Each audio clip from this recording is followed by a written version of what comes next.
Assalamualaikum warahmatullahi wabarakatuh. Alhamdulillah rabbil alamin wa binasta'inu ala umuri dunya waddin. Wassalatu wassalamu ala asrofil anbiya'i wal mursalin wa ala alihi wa sahbihi ajma'in amma ba'd.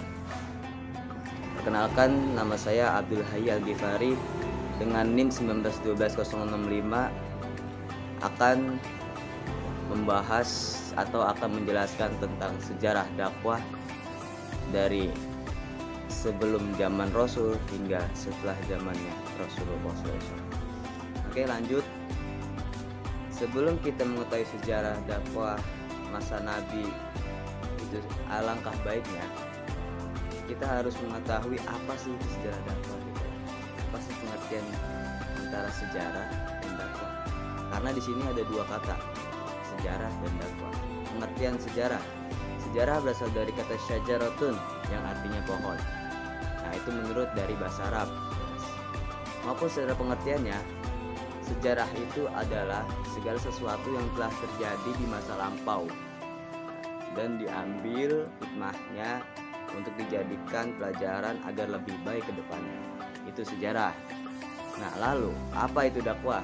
Dakwah itu berasal dari bahasa Arab yang dimana itu dari kata dakwatun yang artinya ajakan.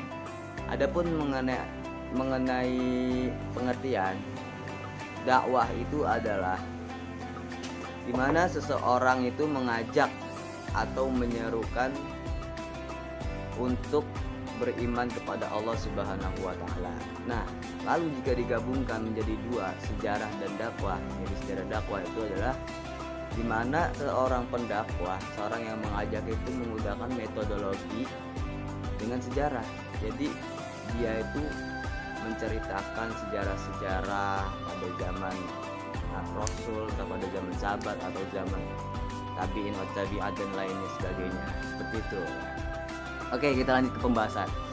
Jadi kali ini kita akan membahas empat bahasan. Sebelum Nabi, setelah Nabi, zaman sahabat, sama zaman dinasti. Nah, itu bahasan kita. Oke, kita lanjut. Pertama, sebelum Nabi. Sebenarnya itu ajakan untuk mentauhidkan Allah, beriman kepada Allah itu sudah ada dari zamannya Nabi Adam hingga zamannya Nabi Isa. Lalu Nabi Muhammad hanya tinggal menyempurnakannya saja. Seperti itu. Menyempurnakan segala sesuatu yang sudah dibangun oleh para nabi sebelumnya, lalu disempurnakan oleh Nabi Muhammad. Seperti itu, Nabi Muhammad itu sang penyempurna. Seperti itu. Nah, lalu yang kedua itu adalah zamannya ketika Nabi Muhammad SAW berdakwah. Sejarah dakwahnya itu Nabi itu mempunyai dua metodologi. Yang pertama secara diam-diam dakwahnya, yang kedua secara sembunyi-sembunyi, secara terang-terangan, secara terang-terangan. Jadi Nabi berdakwah dengan secara sembunyi-sembunyi. Karena apa?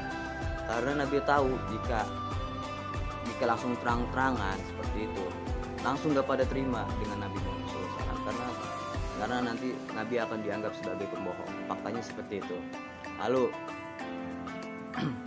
secara terang-terangan. Secara terang-terangan itu dimulai dakwanya ketika Umar bin Khattab masuk Islam. Nah, di secara terang-terangan inilah ketika Umar bin Khattab telah masuk Islam mengalami kemajuan yang sangat besar. Jadi kaum kafir Quraisy, lalu luar-luarnya juga semuanya pada masuk Islam semuanya, seperti itu. Hingga Nabi wafat, lalu pemerintahan dilanjutkan oleh para sahabat Nabi. Sebagian besar itu pemilihan kekhalifahan Rasyidin itu dilakukan dengan cara demokratis.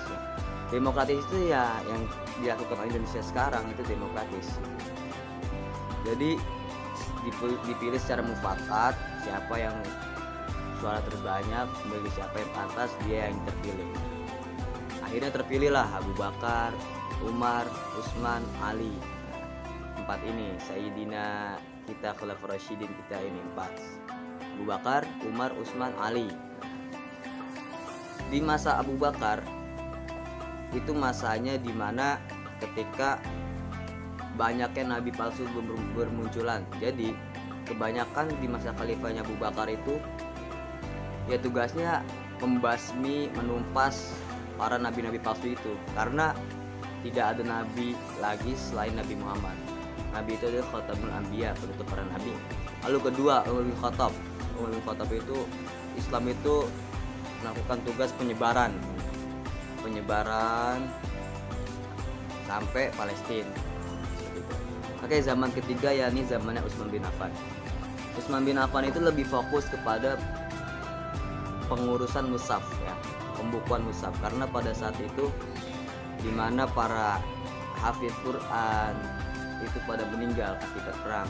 Ditakutkan jika semuanya meninggal dan tidak ada yang melanjutkan, nanti Al-Quran akan berhenti, akan mandek di zaman Utsman bin Affan atau di zaman bawahnya. Maka dari itu rencana-rencana yang telah disusun oleh Abu Bakar, Umar akhirnya dilanjutkan oleh Utsman, hingga jadilah yang namanya Mushaf Utsmani. Mushaf Utsmani itu berasal dari ya ketika zamannya Utsman bin Affan itu jadinya, makanya dinamakan Mushaf Utsmani. Seperti itu. Dia lebih fokus ke dalam pengurusan mushaf. Nah, yang keempat, Ali bin Abi Thalib. Nah, kalau Ali bin Abi Thalib itu lebih fokus kepada pengurusan tentang pembunuhan Utsman ini. Kita lanjut ke pembahasan yang keempat. Yang keempat itu adalah dinasti. Dinasti yang pertama adalah dinasti Umayyah. Setelah Ali bin Abi Thalib wafat, lalu dinasti Umayyah pun naik. Dinasti Umayyah itu dipelopori atau didirikan oleh Muawiyah bin Abi Sufyan. Nama Umayyah sendiri itu dari namanya kakek buyutnya kaum keluarga Muawiyah bin Abi Sufyan. Nah, masa pemerintahannya itu sekitaran 89 tahunan, dari mulai 661 sampai 750. Sistemnya itu dia kerajaan dan monarki. Jadi dia itu sistemnya itu turun temurun, gak demokratis, gak kayak Khulafaur Rasyidin, gak, sangat berbeda. Lalu masa kemasan pada dinasti Umayyah itu adalah ketika Umar bin Abdul Aziz menjabat.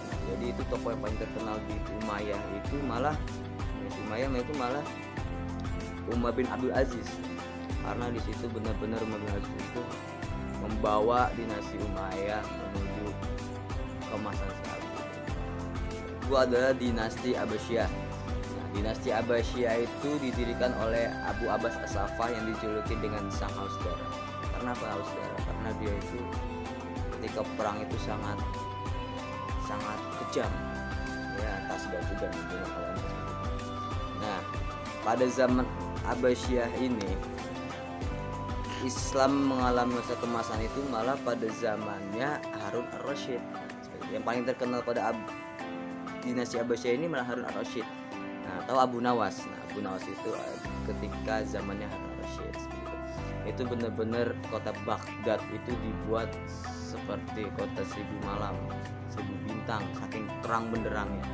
Jadi 24 jam gak pernah adanya sepi di Baghdad itu. Subhanallah. Perpustakaan terbesar itu didirikan ketika zamannya dinasti Abbasiyah ini, ada perpustakaan terbesar. Dan masa pemerintahannya Abbasiyah itu kurang lebih 500 tahun, 5 abad, mulai dari 750 sampai 1250. Lalu lanjut ke pembahasan yang terakhir ini adalah dinasti Turki Utsmani. Jadi Turki Utsmani itu didirikan oleh Utsman, dan masa pemerintahannya itu 7 abad. Pemimpin yang paling terkenal itu adalah Muhammad Al-Fatih, karena dia berhasil menaklukkan Konstantinopel. Konstantinopel itu adalah ibu kota Bizantium yang saat ini disebut dengan Istanbul, Konstantinopel dahulunya. Oke, mungkin cukup sekian dari saya. Mohon maaf jika masih banyak kurangnya, karena saya sendiri masih belajar dan saya masih kurang sekali dalam ilmu ini. maaf jika ada salah kata ataupun pengucapan atau perbuatan. Saya mohon maaf. Kurang lebih yang